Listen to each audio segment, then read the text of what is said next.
Kevin Waters. This is just going to be a short talk about Chrome developer tools. So this is like, you know what this is. These are the JavaScript tools in Chrome, built in Chrome, helping you debug your JavaScript applications. My only goal is to like introduce a whole bunch of features to you, and you've probably seen a lot of them, but maybe you haven't seen some of them. And if I can encourage you to become like really good at Chrome DevTools, I think that it helps you build cool stuff fast. And yeah, so hopefully I spark some interest. As a side note, it should probably be called WebKit developer tools because all of the stuff that's in here is actually in WebKit too, which is the basis of Safari and Chrome. So it applies there. And yeah, if you're a Firefox user, you have Firebug, which is a lot of the same concepts apply. The specifics are probably different. And yeah, that's the inspiration for these dev tools. So Firebug gets a lot of credit. In this talk, we'll talk about why you should know this stuff, and then we'll go into an actual tag bug that's open right now and use the dev tools to fix it. I'll show you some console tricks, and then I'll show you how to customize the dev tools to how you like it a little bit. So just like taking a step back real quick, if you're me like 10 years ago and you're like starting to make web pages or whatever, this is the evolution of how I learned to like do web programming. When I first started, like I knew how to reload the page, right? So it doesn't look right, so I make a few changes and then I refresh the page, and it still doesn't look right. So I make a few changes and I refresh the page. And you can get really far with this, right? But it's not actually good enough, and it doesn't scale to the kind of stuff that we like to do here, right? So this is like a GeoCities era, crazy, like, you know, this is when people weren't doing JavaScript. Now things are different. Eventually you might learn alert, right? Alert, it was great. Like you could do so much with alert, but that's only showing one variable at a time. You have to click through a pop-up. Eventually, if you're good, you learn console.log. And this is great. This is, I mean, people do so much debugging with this kind of debugging, right? Print statement, you find a bug, you look into your code, you litter your code with print statements, and then, you know, after you fix the bug, you might have to take your print statements out. It's kind of a pain in the it's kind of a pain in the butt. You can't, you might not be printing the things that help you find the bug, so it has its limitations too. But you know, across languages, across platforms, this sort of printf style debugging can get you pretty far. So what comes after that? Well, just as an example, like Pets 3. Okay, if you load Pets 3 in your browser right now, there's, I think, a megabyte of JavaScript that comes down, right? Now, that could probably be smaller for one. And a lot of it is ad code and like ad network code and library code. But the more important part, other than just the size itself, is that it's complex. So like there's a megabyte of JavaScript and all these moving parts, like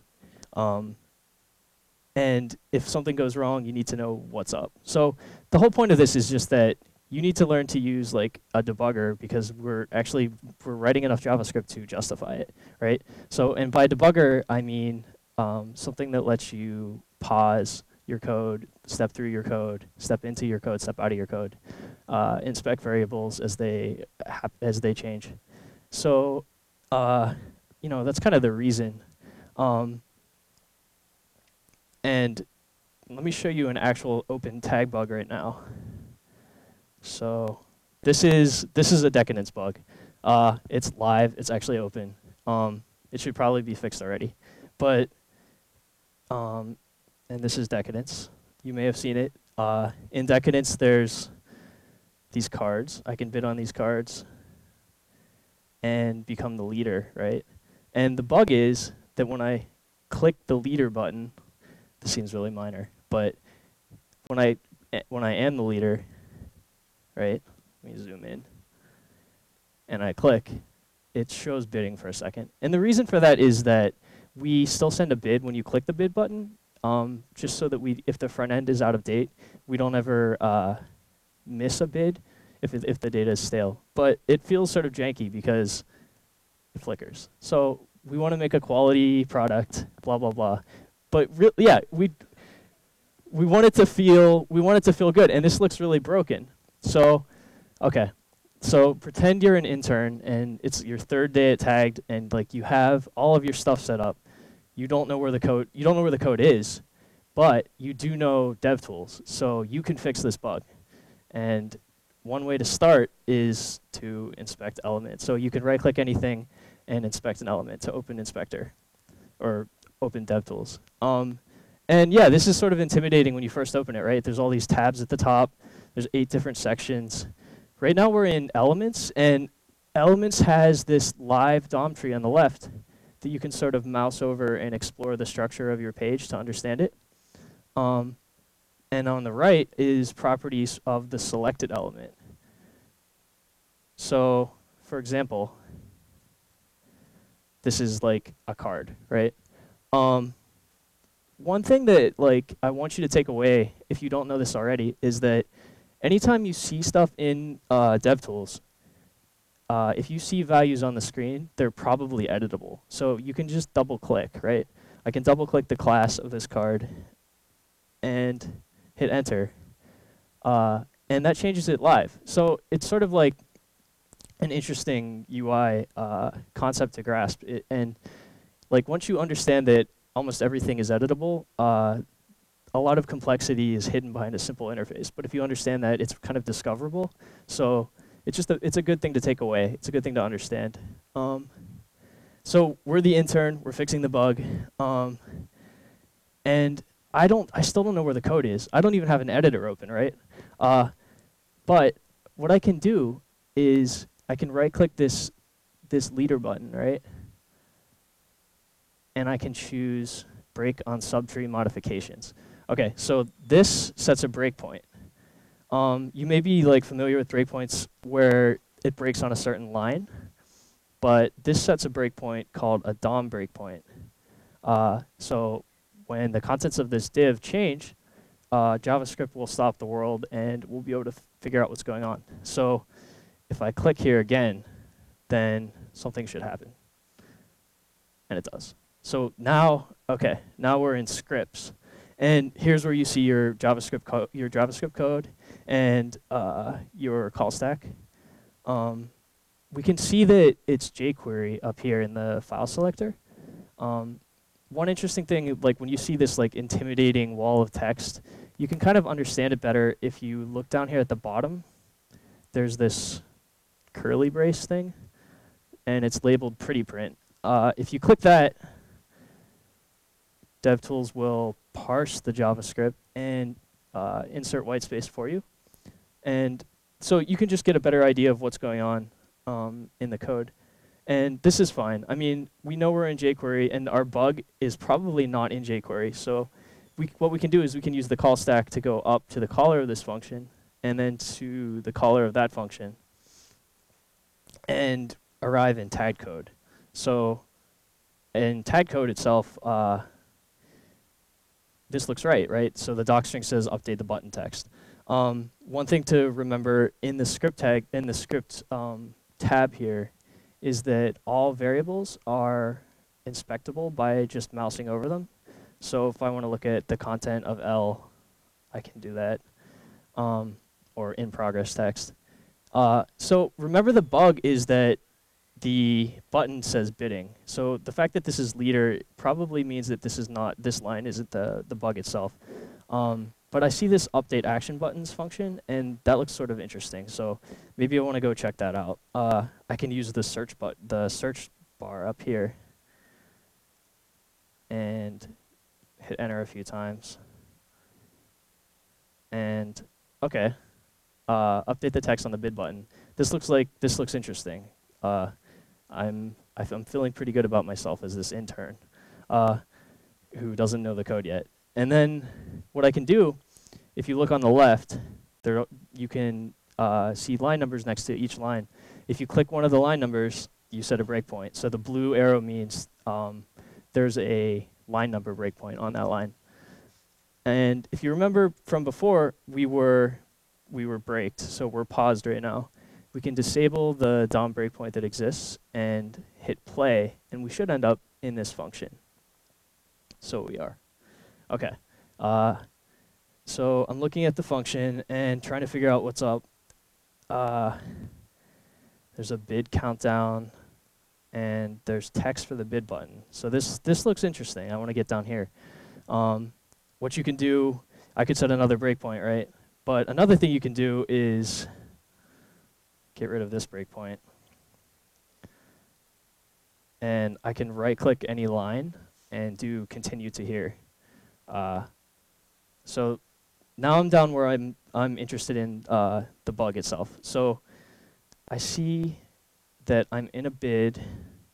I see that I'm the highest bidder. And I think I see the bug. I think I see it right here. I think that if I'm in a bid, it will set it to bidding, right? So I'm a good intern, so I know the answer. I know how to fix this. And what I can do is click this pencil, right? And the code is editable inside the inspector.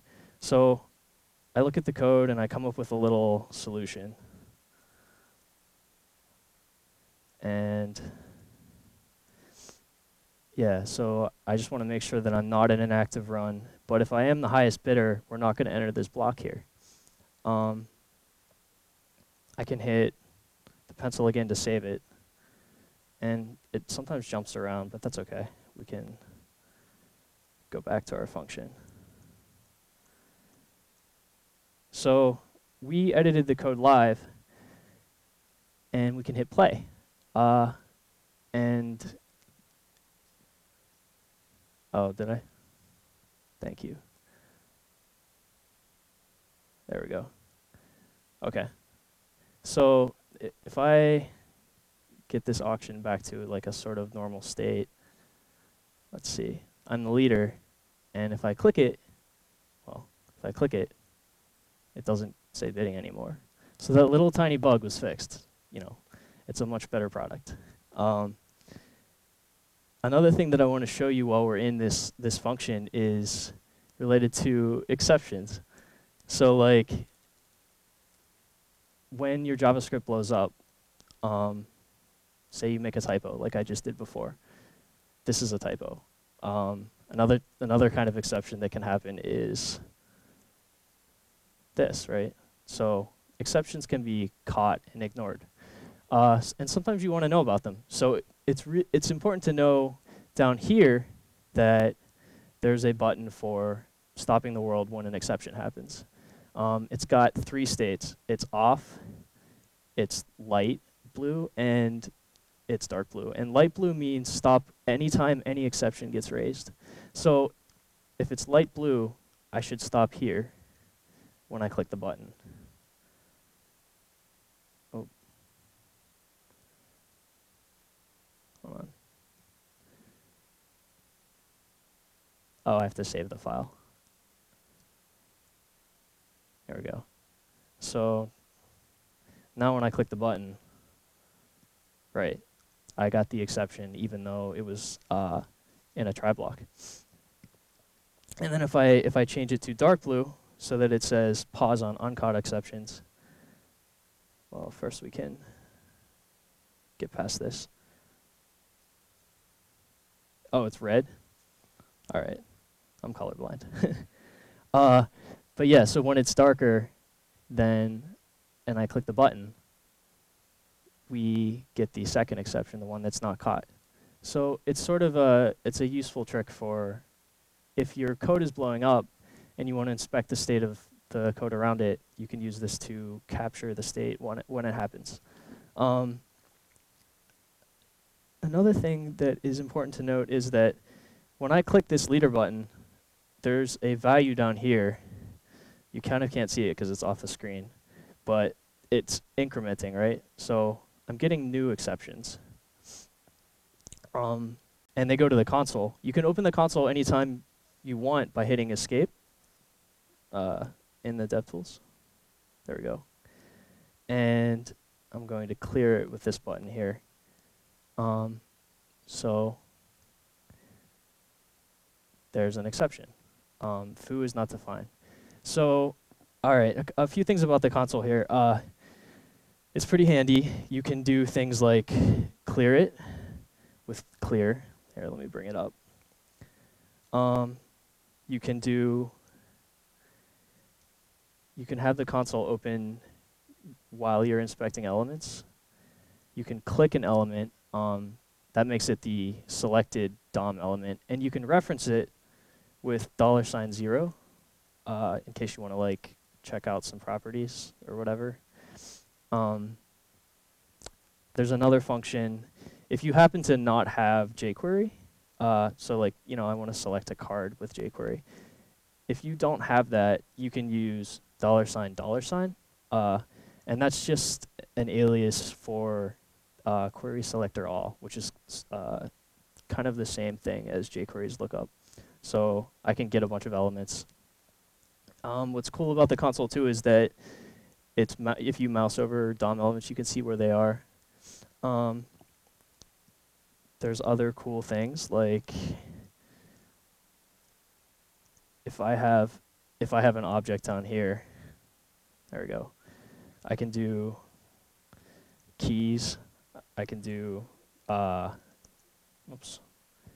values. And if I have like one of these cards, remember that $0 is the selected element. If I want to inspect this thing in the inspector, in the elements tab, I can call inspect on it, and it becomes the focused element here. So it's sort of like handy for working back and forth. Another cool thing is if I have an element, if I have a card here, so it's this card, if I call monitor events on the card,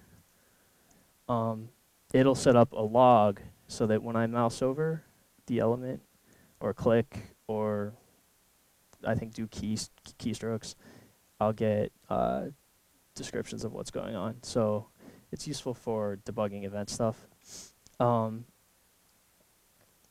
Yeah, so it's important to know like all these tricks in the console because they really do come in handy. Real quick, there's a few other tabs.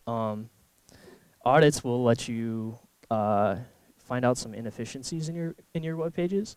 If you run it on this page, for instance, it'll tell you that there are some unused CSS rules. It's a lot of it is very concerned with minimizing the size of your page, which is cool. Timeline will give you a ton of information about what is being painted, how long events are taking. So if you see your page being slow, you can sort of like figure out what's going on. And so another thing you can do that's really handy is, let's see. So if I look at these owner badges, right, it becomes the selected element down here.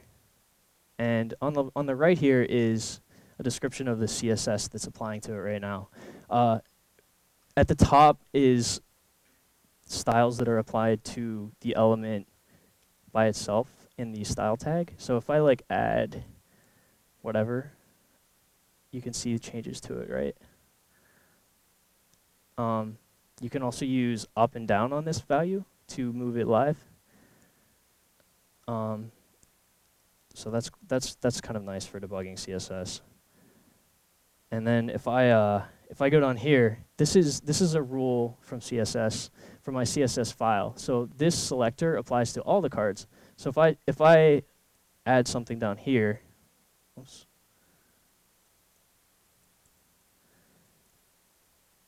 then all of the tags will, except the one that I was editing before, will be affected. So I can double click this, and I can use the arrow keys to like adjust the position. You can hold the shift key while you're pressing up and down to move faster. But yeah, this totally beats like. Go ahead, Chris. To the specific element. The box. This one right here. So anytime you pick an element on the left, there will be this on the right. It might be collapsed in styles, but it'll be there. So yeah, so like if you've got a bug where you're trying to position stuff in CSS, you should never be editing the file and then reloading and then seeing if it looks right, because you can do it here. It's good to know too that none of these changes are being saved. So you do have to like take them back to your real text editor eventually. But what's cool is, remember, we haven't reloaded the page at all. We've been in the inspector the entire time. So we've gone a long way from like that reload and pray thing that I was talking about. So like a couple other things is you can use a keyboard shortcut to bring up the dev inspector too. So if I close it, I can do Option Command I to show it. And I can also undock it. Okay, so it becomes its own window. And then what's an interesting thing that happens is if I use the same keyboard shortcut on this inspector, I get another DevTools, right? And what's weird is this is the DevTools for the DevTools, right? So I'm debugging the debugger, and I can do it again. I can do it as many times as I want, right? And to prove to you, like, I can mouse over, whoops. So I could like mouse over the toolbar and you see the inspector's toolbar. So it's kind of an interesting case of, this is a complex web app, just like the one we were debugging. But it's interesting to know that it's just a web page. And one cool thing about web pages is you can style them, right? So Chrome has it includes custom CSS from a certain path. So I've got it open here, and I actually already like included some rules to make Web Inspector or to make DevTools text bigger for the demo. But there are skins online that you can pull, and they just have a bunch of CSS rules. But DevTools is also automatically rigged up to reload. So this skin, made it black, so you can be like a cool alternative developer, if you want.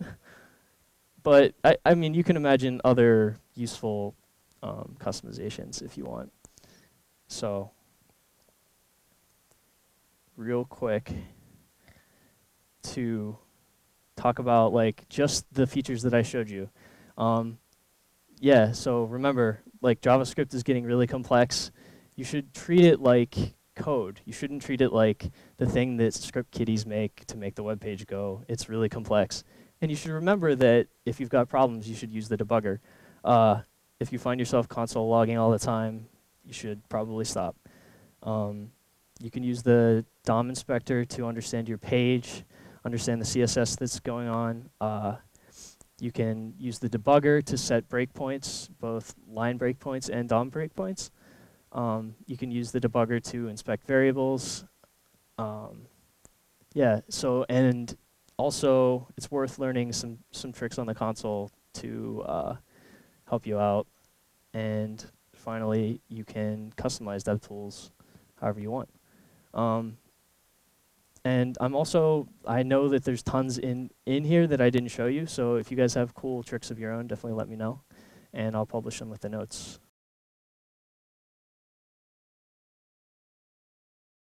The question is, we made all these edits in the DevTools, and we didn't get to save them, right? So there were tons of changes, and so when I change code, it's lost. The question was, can you go look up the diff? The truth is you can.